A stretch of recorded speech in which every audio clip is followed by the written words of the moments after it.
고소인 측은 본 사건은 서울시장의 위력에 의한 성추행이라고 명시하고 그간 있었던 피해 사실을 밝혔는데요. 고소인은 박원순 시장 비서실에서 근무하는 4년 동안 지속적인 성추행 피해를 당했다고 주장했습니다. 범행이 발생한 장소는 시장의 집무실, 그리고 시장 집무실 내의 침실 등이었습니다. 박 시장이 집무실 내 침실에서 신체적 접촉을 시도했다며 비밀 SNS 대화방으로 초대한 화면도 증거로 제시했습니다. 피해자에게 지속적으로 음란한 문자를 전송하고 속옷만 입은 사진을 전송하는 등 피해자를 성적으로 괴롭혀 왔습니다. 이제 애도의 시간은 갔고 이제 진실의 시간이 왔다, 이렇게 얘기할 수 있을 텐데요. 근데 어떻게 보면 진실의 시간을 빨리 부른 것도 지나친 애도를 억박한 사람들이 불러낸 것이 아니냐, 이런 생각을 합니다. 네, 그것도 보통이 아닙니다. 민주당의 대변인도 그런 얘기를 했습니다만 다른 진실도 있다라고 얘기를 함으로써 민주당 허윤정 대변인은 보도되지 않고 있지만 전혀 다른 이야기도 나온다며 양쪽을 모두 듣고 있다고 했습니다. 성추행 피해자의 주장과 다른 상황이 있을 수도 있다는 취지로도 읽힙니다.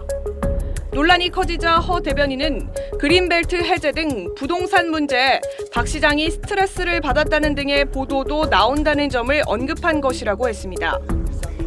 민주당 강훈식 수석 대변인은 박 시장 비서에 대한 신상털기를 멈춰달라면서도 지금은 어떠한 사실도 밝혀진 바가 없다는 점을 강조했습니다.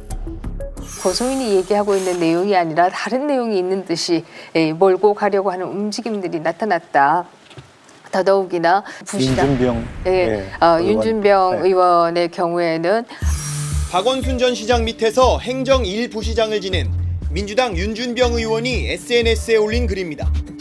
박 전 시장이 극단적 선택을 한 이유가 피해자에 대한 2차 가해를 방지하기 위한 것이라며 죽음으로 미투 처리 전범을 몸소 실천한 것이라고 썼습니다.